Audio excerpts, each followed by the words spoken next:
Corpus Christi. Panglimbang 5 menit dina Senin Kliwon tanggal 2 Juni taun 2020. Kapetik saka Injil Yohanes bab 16 ayat 29 tekan ayat 33. Kekasan pasaman Katolik yaiku migunakake salib kang ing kono gumantung salira dalem Gusti Yesus kang ing basa Latine sinebut Corpus Christi. Pepetan Corpus Christi ing salib Katolik ora amung sekedar renggan utawa pajangan bene ketok manis utawa nyeni, ananging ngemu makna iman kapitayan kang jero. Sapa kang nyawang salib kaelingake marang rong perkara iki. Sepisan kaelingake marang Gusti Yesus kang wis menang ngliwati panandhang lan pati. Panjenengane wis wungu saka seda, migrat menyang swarga lan bakal rawuh maneh ngasta ganjaran kanugrahan kanggo para pendherek dalem kang tuhu ing ayan ketuk wekasan. Kapindho, dadi pendherek dalem Gusti ora luput karo sing jenenge salib alias panandhang. Nanging sapa kang percaya lan masrahake diri mringsih pitulungan dalem Gusti, mesti uga saguh ngliwati sakeh panandhang tumuju kamulyan. Raga bisa rusak lan ajur, ananging iman kapitayan kang teguh ora ana kang bisa ngrebut saka dheweke. Tumrap wong Katolik, salib rinengga salira dalem Gusti mujudake panglipur, paneguh sarta pangenget-enget anane kamulyan ing sawalike panandhang lan pati.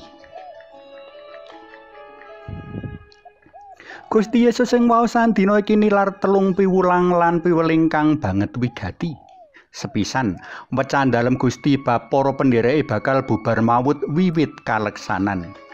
Bubar mawut jer Gusti Yesus kang ngesuwi wong-wong mau katangkep. Para murid isih kanggonan rasa miris lan giris mring panandhang, apa meneh pati saengga gelem ora gelem kudu lunga nguncati. Sacara kamanungsan Gusti Yesus kijenan. Kapindho, nadyan sacara kamanungsan kijenan, ananging sacara kapitayan panjenengane ora kijenan. Isih ana Allah yang Rama kang dadi jonggol kapitayan dalem. Gusti Yesus percaya menawa Allah yang Rama ora negakake panjenengane kang kupiya tuhu ing karsa dalem.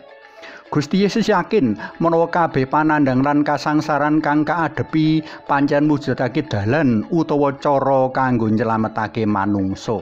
Mula nadyan sacara kamanungsan sangsara lan rekoso, ananging sapecak mboko sapecak kaadepi kanthi tatak. Ora ana giris lan miris, ora ana gigrik, ora ana rasa sengit lan nyepatani wong-wong kang padha nganingaya panjenengane. Ora ana pisuh lan pangandikan kasar kawetu saka lati dalem. Sewalike kanthi anteng lan jenjem Gusti Yesus ngadepi kasangsaran dalem. Katelu, kahanan babaran nomor 2 iki kang diarani menang karo donya. Pancen donya mono kebak ing laku duraka, durjana lan culika. Wong padha mburu kuwasa lan bondo kanthi ngurbanake pepadha. Marga kuwasa lan bondo, wong tega ngilangake nyawane pepadha, malah ngilangake nyawa sedulur sabapa biyung. Kabeh iki nimbulake rasa miris, giris lan tintrim. Ing kahanan kaya mengkene mau, para murid kasuwun tumuleh marang Gusti Yesus sinalib, munjerake panyawang lan kapitayan marang panjenengane kang saguh ngliwati giris, miris lan tintrim ing pati. Liwat salib rinengga salira dalem, Gusti Yesus paring daya kekuatan.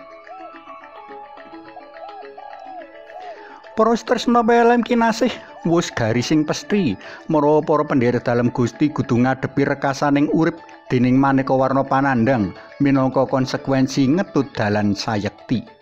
Parayoga dieling menawa kabeh mau wis kaalami luwih dhisik dening Gusti Yesus.